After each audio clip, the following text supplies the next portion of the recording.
There's a photograph that was never taken. A moment, frozen in the potential of what could have been, that now speaks louder than any official portrait. A little girl, Princess Athena of Denmark, was christened this weekend in Copenhagen. And across the North Sea, in Montecito, a decision was made, a decision that, according to multiple royal insiders speaking to Royal Report 24/7, has sent a shockwave through the very foundations of the House of Windsor. Prince Harry was there, in Denmark, beaming with pride for his friend. But his wife, Meghan, the Duchess of Sussex, was not. And more pointedly, neither was their son, Prince Archie. This was Archie's first, and perhaps most symbolic, opportunity to attend a royal event since King Charles removed his prince title from official use. His absence was not just noted, it is being interpreted behind palace walls as a silent, seismic response. A line drawn in the sand. Before we unravel this complex web of symbolism, tension, and a future king's reported frustration, make sure you're part of our inner circle. Subscribe to Royal Report 24/7 and hit the like button right now. It's how you ensure you never miss a breaking development in this unfolding royal saga. Now, let's pull back the curtain. The scene in Copenhagen was one of Nordic royal simplicity and joy. Prince Harry, godfather to little Athena, was in his element, warm, relaxed, seemingly free from the weight of the crown he left behind. He represented his family, the Sussexes, but as one well-placed source within the extended royal network suggests, that representation was strategically incomplete. It was a deliberate choice, the source claims. Sending Harry alone was a layered message. It said, we acknowledge the connection, we honor the godparent role, but it also protected their children from being drawn back into a system they have consciously stepped away from, a system that in their view has diminished their children's status. And that status is the beating heart of this controversy. You will recall that following the accession of King Charles III, the website of the Lord Chamberlain, the head of the royal household, was quietly updated. The titles Prince Archie of Sussex and Princess Lilibet of Sussex disappeared. In their place, simple Master Archie Mountbatten-Windsor and Miss Lilibet Mountbatten-Windsor.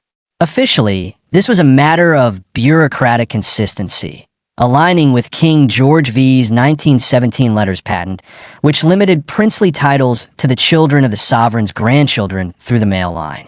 Archie and Lilibet, as children of the sovereign's son, are technically entitled to be prince and princess now that Charles is king. But their use has been, we are told, informally discouraged by the king himself.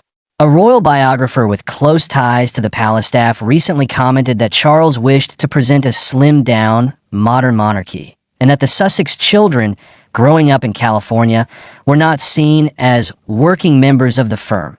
Let us analyze this, as Royal Report 24/7 always strives to do.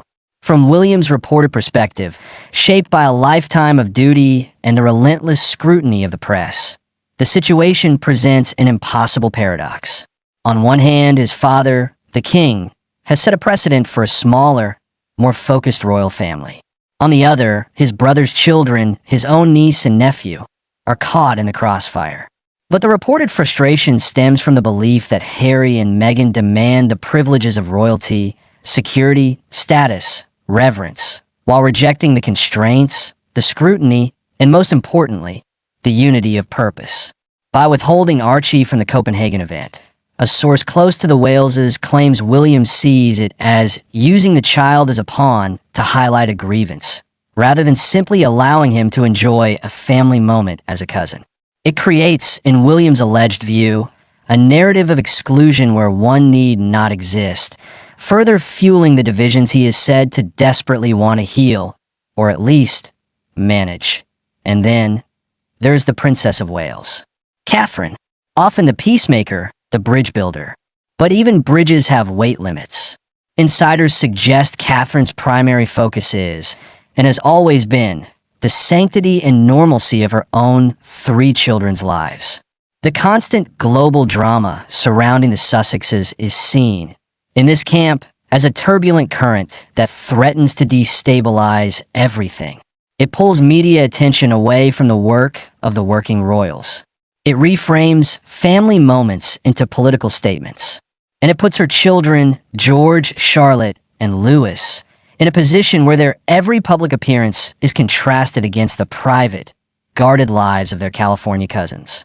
A palace aide was recently quoted as saying, "The princess feels every family has its complexities, but that these should be worked out in private, for the sake of all the children involved."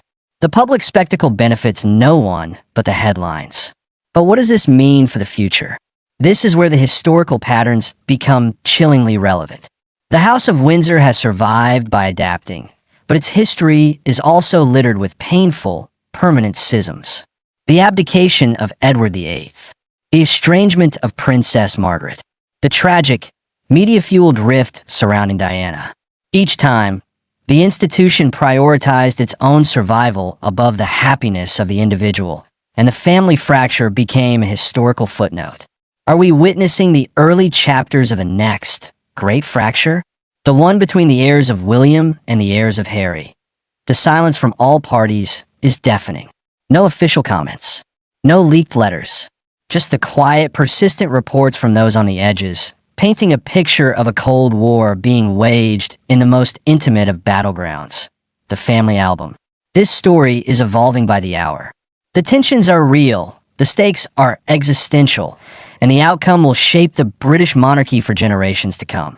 This is why we are here at Royal Report 24/7, to read between the lines, to connect the dots from across the ocean, and to bring you these developments with context and clarity.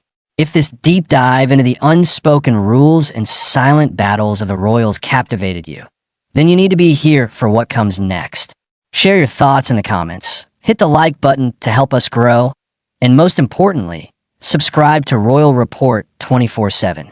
Because in the world of royalty, the most important stories are often the ones they never tell you outright. They're the absences, the decisions not made, the photographs never taken. And we will be here watching when the next one develops. Until then,